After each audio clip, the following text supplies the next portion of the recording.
আসসালামু আলাইকুম রহমতুল্লাহি বারাকাতুহু।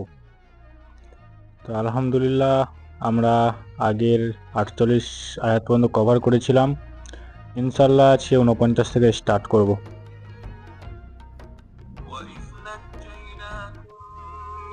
آل فرعون يسومونكم سوء العذاب يذبحون أبناءكم ويستحيون نساءكم وفي ذلكم بلاء من ربكم عظيم। স্মরণ করো সেই সময়ের কথা যখন আমরা ফেরাউনি দলের দাসত্ব থেকে তোমাদের মুক্তি দিয়েছিলাম। তারা তোমাদের কঠিন যন্ত্রণা নিমজ্জিত করে রেখেছিল, তোমাদের পুত্র সন্তানদের জবেহ করত এবং তোমাদের কন্যা সন্তানদের জীবিত রাখত। মূলত এই অবস্থায় তোমাদের রবের পক্ষ থেকে তোমাদের জন্য বড় কঠিন পরীক্ষা ছিল। এখান থেকে নিয়ে পরবর্তী কয়েক রুকু পর্যন্ত ধারাবাহিকভাবে যেসব ঘটনার প্রতি ইঙ্গিত করা হয়েছে সেগুলো সবই বনি ইসরায়েলের ইতিহাসের সবচেয়ে প্রসিদ্ধ ঘটনা। ইসরায়েল জাতির যুব বৃদ্ধ শিশু নির্বিশেষে সবাই সেগুলো জানত। তাই ঘটনাগুলোর বিস্তারিত আলোচনা না করে এক একটি ঘটনার প্রতি সংক্ষেপে ইঙ্গিত করা হয়েছে মাত্র। এই ঐতিহাসিক বর্ণনার মাধ্যমে মহান আল্লাহ আসলে যে বিষয়টি সুস্পষ্টভাবে তুলে ধরতে চান সেটি হচ্ছে এই যে, একদিকে আল্লাহ তোমাদের প্রতি এসব অনুগ্রহ করেছিলেন আর অন্যদিকে তার জবাবে এসব হচ্ছে তোমাদের কীর্তিকলাপ। আলে ফেরাউন শব্দের অনুবাদ করছি আমি ফেরাউনি দল। এতে ফেরাউনের বংশ ও মিশরের শাসক শ্রেণী উভয়েই অন্তর্ভুক্ত হয়েছে। যে চুল্লির মধ্যে তোমাদের নিক্ষেপ করা হয়েছিল তা থেকে তোমরা খাঁটি সোনা হয়ে বের হও না ভেজাল হয়ে এরই ছিল পরীক্ষা। এত বড় বিপদের মুখ থেকে অলৌকিকভাবে মুক্তি লাভ করার পরও তোমরা আল্লাহর কৃতজ্ঞ বান্দায় পরিণত হও কিনা এ মর্মেও ছিল পরীক্ষা। অর্থাৎ এগুলো ছিল বনি ইসরায়েলের জন্য পরীক্ষা, যে এত বড় বিপদের মুখ থেকে অলৌকিকভাবে মুক্তি লাভ করার পরও, মানে এখানে এত বড় বিপদ আর অলৌকিক মুক্তি বলতে, যখন ফেরাউন তাদের ছেলে সন্তানদেরকে হত্যা করত আর কন্যা সন্তানদেরকে জীবিত রাখতো, তাদের উপরে যে অত্যাচার নিপীড়ন চালাতো, সেই বিপদ থেকে অলৌকিকভাবে, মানে যে মুসা আলাইহিস সালামের লাঠির দ্বারা যে সমুদ্রের মাঝখানে যে রাস্তা হয়েছিল, এই যে অলৌকিক ঘটনা, এই অলৌকিকভাবে যে আল্লাহ তাদেরকে মুক্তি লাভ করালো, এই মুক্তি লাভের পরে তারা কি আল্লাহর কৃতজ্ঞতা প্রকাশ করে নাকি তারা নিজেদের নফসে মানে নফরমানি করতে থাকে, এটাই ছিল তাদের জন্য পরীক্ষা। وَإِذْ فَرَقْنَا بِكُمُ الْبَحْرَ فَأَنْجَيْنَاكُمْ وَأَغْرَقْنَا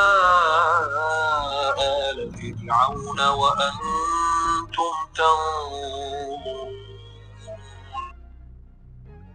স্মরণ করো সেই সময়ের কথা যখন আমরা সাগর চিরে তোমাদের জন্য পথ করে দিয়েছিলাম, তারপর তার মধ্য দিয়ে তোমাদের নির্বিঘ্নে পার করে দিয়েছিলাম। আবার সেখানে তোমাদের চোখের সামনেই ফেরাউনি দলকে সাগরে ডুবিয়ে দিয়েছিলাম। وَإِذْ وَاعَدْنَا مُوسَى 40 لَيْلَةً ثُمَّ اتَّخَذْتُمُ الْعِجْلَ مِنْ بَعْدِهِ وَأَنْتُمْ ظَالِمُونَ। স্মরণ করো সেই সময়ের কথা যখন আমরা মুসাকে 40 দিন রাত্রির জন্য ডেকে নিয়েছিলাম, তখন তার অনুপস্থিতিতে তোমরা বাছুরকে নিজেদের উপাস্যে পরিণত করেছিলে। সে সময় তোমরা অত্যন্ত বাড়াবাড়ি করেছিলে। অর্থাৎ মিশর থেকে মুক্তি লাভ করার পর বনি ইসরায়েল যখন সিনাই উপদ্বীপে পৌঁছে গেল, তখন মহান আল্লাহ হযরত মুসা আলাইহিস সালামকে 40 দিন রাতের জন্য তুর পাহাড়ে ডেকে নিলেন। ফেরাউনের দাসত্ব হয়ে যে জাতিটি এখন মুক্ত পরিবেশে স্বাধীন জীবনযাপন করছে, তার জন্য শরিয়াতের আইন এবং জীবনযাপনের বিধান দান করাই ছিল এর উদ্দেশ্য। বাইবেলের নির্গম পুস্তক 24-31 পরিচ্ছেদ দেখুন। অর্থাৎ মানে ফেরাউনের হাত থেকে মুক্তি দেওয়ার পরে যখন তারা সিনাই উপদ্বীপে অবস্থিত, তো তো তখন মুসা আলাইহিস সালামকে 40 দিন রাতের জন্য আল্লাহ তুর পাহাড়ে ডেকে নিলেন। তো সেই মুহূর্তে তাদের যে আল্লাহর বিধান শরীয়তি আইন করার জন্যই এটাই ছিল তার মূল উদ্দেশ্য, মুসা আলাইহিস সালামকে তুর পাহাড়ে ডেকে নেওয়ার জন্য। তো যখন মুসা আলাইহিস সালামকে 40 দিন রাতের জন্য তুর পাহাড়ে ডেকে নিল, তখন বনি ইসরায়েলরা কি করেছিল? বনি ইসরায়েলের প্রতিবেশী জাতিদের মধ্যে গাভী ও ষাঁড় পূজার রোগ সর্বত্র ছড়িয়েছিল। মিশর ও ক্যানানে এর প্রচলন ছিল অত্যন্ত ব্যাপক। হযরত ইউসুফ আলাইহিস সালামের পর বনি ইসরাইল যখন অধঃপতনের শিকার হলো এবং ধীরে ধীরে কিতাবীদের দাসত্ব শৃঙ্খলে আবদ্ধ হয়ে পড়ল, তখন অন্যান্য আরও বহু রোগের মধ্যে এ রোগটিও তারা নিজেদের শাসকদের থেকে গ্রহণ করেছিল।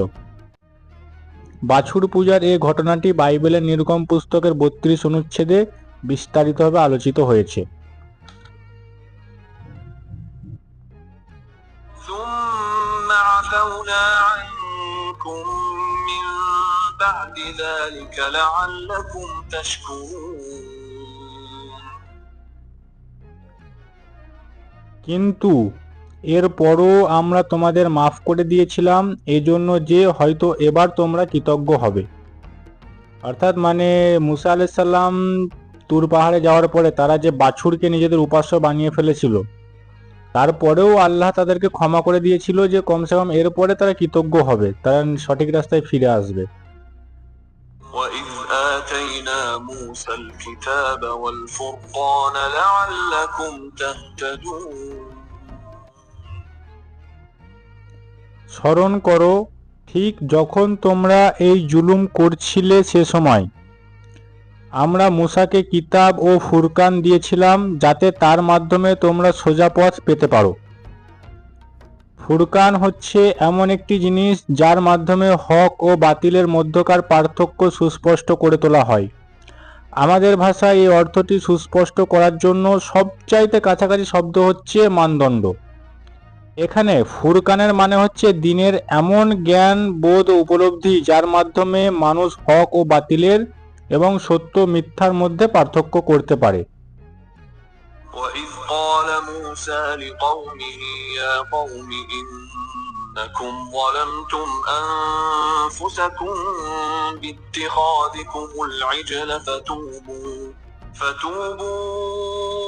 إِلَى بَارِئِكُمْ فَاقْتُلُوا أَنفُسَكُمْ ذلكم خير لكم عند بارئكم فتاب عليكم إنه هو التواب الرحيم স্মরণ করো যখন মুসা এই নিয়ামত নিয়ে ফিরে এসে নিজের জাতিকে বলল, হে লোকেরা, তোমরা বাছুরিকে উপাস্য বানিয়ে নিয়ে নিজেদের উপরে বড়ই জুলুম করেছো। কাজেই তোমরা নিজেদের স্রষ্টার কাছে তাওবা করো এবং নিজেদেরকে হত্যা করো। এরই মধ্যে তোমাদের স্রষ্টার কাছে তোমাদের কল্যাণ নিহিত রয়েছে। সে সময় তোমাদের স্রষ্টা তোমাদের তাওবা কবুল করে নিয়েছিলেন, কারণ তিনি বড়ই ক্ষমাশীল ও অনুগ্রহকারী। অর্থাৎ তোমাদের যেসব গোশাবককে উপাস্য বানিয়ে তার পূজা করেছো তাদেরকে হত্যা করো। এখানে আয়াতটা কি বলল যে স্মরণ করো যখন মুসা আলাইহিস সালাম যখন তুর পাহাড় থেকে ফিরে এসে দেখলো যে তারা বাছুরকে উপাস্য বানিয়ে ফেলেছে, তো তখন মুসা আলাইহিস সালাম তার জাতির লোককে ডেকে বলছে, হে লোকেরা, তোমরা বাছুরকে উপাস্য বানিয়ে নিজেদের উপরে বড়ই জুলুম করেছো। অর্থাৎ কাজেই নিজেদের স্রষ্টার কাছে তাওবা করো এবং নিজেদেরকে হত্যা করো। এর মানে এই নয় যে নিজেদেরকে হত্যা করো বলতে এখানে নিজেকে হত্যা করতে, নিজেকে সুসাইড যেটাকে আমরা বলি সহজ ভাষায়, সেটা করতে বলছে না। এখানে নিজেদেরকে হত্যা করো বলতে তারা যে গোশাবককে তারা যে গরু বাছুরকে উপাস্য বানিয়ে ফেলেছিল সেই গোশাবককে হত্যা করতে বলেছে। নিজেদেরকে হত্যা করো সেই গোশাবককে হত্যা করার কথা বলা হয়েছে এখানে। وَإِذْ قُلْتُمْ يَا مُوسَى لَن نُّؤْمِنَ لَكَ حَتَّى نَرَى اللَّهَ جَهْرَةً فَأَخَذَتْكُمُ الصَّاعِقَةُ وَأَنْتُمْ تَنظُرُونَ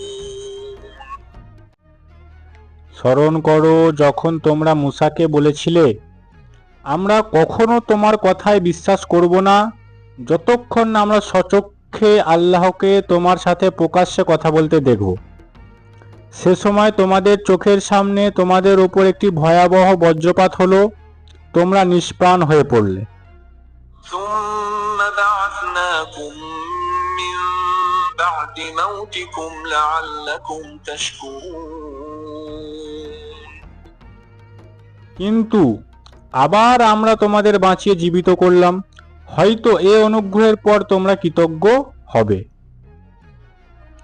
এখানে যে ঘটনাটির দিকে ইঙ্গিত করা হয়েছে সেটি হচ্ছে 40 দিন রাতের নির্দিষ্ট সময়ের জন্য হযরত মুসা আলাইহিস সালাম যখন তুর পাহাড়ে চলে গেলেন, আল্লাহ তাকে হুকুম দিলেন বনি ইসরাইলের 70 জন প্রতিনিধিকেও তার সাথে নিয়ে আসার। তারপর মহান আল্লাহ মুসা আলাইহিস সালামকে কিতাব ও ফুরকান দান করলেন। তিনি তা ওই প্রতিনিধিদের সামনে পেশ করলেন। কুরআন বলছে, ঠিক তখনই তাদের মধ্য থেকে কয়েকজন দুষ্ট প্রকৃতির লোক বলতে থাকলো, মহান আল্লাহর আপনার সাথে কথা বলছেন, এ কথাটি আমরা শুধুমাত্র আপনার কথাই কেমন করে মেনে নিতে পারি। তাদের এ কথায় আল্লাহর ক্রোধ উচ্ছ্বসিত হয়ে উঠল এবং তিনি তাদেরকে শাস্তি দিলেন। কিন্তু এ ব্যাপারে বাইবেল বলছে, তারা ইসরায়েলের খোদাকে দেখেছে, তার চরণতলের স্থানটি ছিল নীলকান্তমণি খচিত পাথরের চত্বরের ন্যায়। আকাশের মতো ছিল তার স্বচ্ছতা ও ঔজ্জ্বল্য। তিনি বনি ইসরায়েলের সম্মানিত ব্যক্তিদের উপর নিজের হাত প্রসারিত করেননি, কাজেই তারা খোদাকে দেখেছে, খেয়েছে এবং পান করেছে। নির্গমন পুস্তক 24 অনুচ্ছেদ 10 থেকে 11 শ্লোক।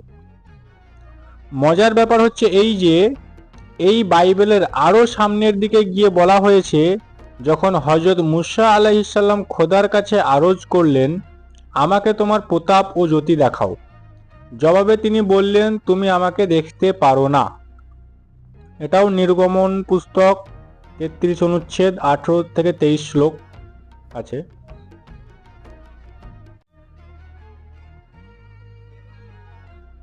অর্থাৎ এখানে একটু কনফিউশন হয়ে যেতে পারে মানুষ। তো এখানে কুরআন বলছে যে 40 দিন রাতের নির্দিষ্ট সময়ের জন্য হযরত মুসা আলাইহিস সালাম যখন তুর পাহাড়ে চলে গেলেন, এটা সেই সময়ের কথা। তো আল্লাহ তাকে ফুরকান দান করলেন, যে তিনি ওই প্রতিনিধিদের সামনে পেশ করলেন। কুরআন বলছে, ঠিক তখনই তাদের মধ্যে থেকে কয়েকজন দুষ্ট প্রকৃতির লোক বলতে থাকলো, মহান আল্লাহ আপনার সাথে কথা বলছেন, এ কথাটা আমরা কেমন করে বিশ্বাস করব আপনার মুখ থেকে শুনে। অতএব আমরা আল্লাহকে আপনার সাথে কথা বলতে দেখব। এখানে আয়াতটা যেটা বলছে যে আমরা আপনার আমরা আল্লাহকে আপনার সাথে কথা বলতে সচক্ষে দেখব। তো সে সময় তোমাদের চোখের সামনে তোমাদের উপর একটি ভয়াবহ বজ্রপাত হলো, তোমরা নিষ্প্রাণ হয়ে পড়ে গেলে। এটা কুরআন বলছে। কিন্তু বাইবেল এর বিপরীতে বাইবেল কি বলছে? বাইবেল বলছে তারা ইসরায়েলের খোদাকে দেখেছে, তার চরণতলের স্থানটি ছিল নীলকান্তমণি খচিত পাথরের চত্বরের ন্যায়। আকাশের মতো ছিল তার স্বচ্ছতা ও ঔজ্জ্বল্য। তো এখানে একটু কনফিউশন মানুষ হয়ে যেতে পারে। আমাদেরকে বুঝতে হবে যে কোরআন হচ্ছে মেন, কোরআন হচ্ছে সত্য। এর আগেও যেসব নবীর উপরে যেসব আসমানি কিতাব নাজিল হয়েছে সেগুলোও সত্য, সব কিছুই একই দিকে ইঙ্গিত করছে। কিন্তু আগের যে আসমানি কিতাবগুলো ছিল তার মধ্যে বনি ইসরাইল, তার মধ্যে তারা নিজেদের মধ্যে নিজেদের কিছু না রচনা সেখানে তারা ঢুকিয়ে দিয়েছিল, সেগুলোর মধ্যে বিকৃতি ঘটিয়েছিল। অর্থাৎ আমাদেরকে কোরআন যেটা বলছে এটাকেই বিশ্বাস করতে হবে, বাইবেলে যেটাই থাকে। কেউ যেন আবার বাইবেলের কথাটা বিশ্বাস না করে, কোরআনকে ভুল প্রমাণ না করে। এখানে আবার কেউ বলতে পারে যে বাইবেলে এটা বলা আছে, কোরআনে ওটা বলছে, মানে কোরআনে ভুল। কোরআনটাই হচ্ছে সত্য। হতে পারে এর মধ্যে কোনো বিকৃতি ঘটেছিল, যেটা বিকৃতি ঘটানো হয়েছিল এইসব কিতাবের মধ্যে। তো আলহামদুলিল্লাহ আমরা 56 আয়াত পর্যন্ত কভার করলাম। তো নেক্সট ভিডিওতে 57 থেকে স্টার্ট করবো ইনশাআল্লাহ।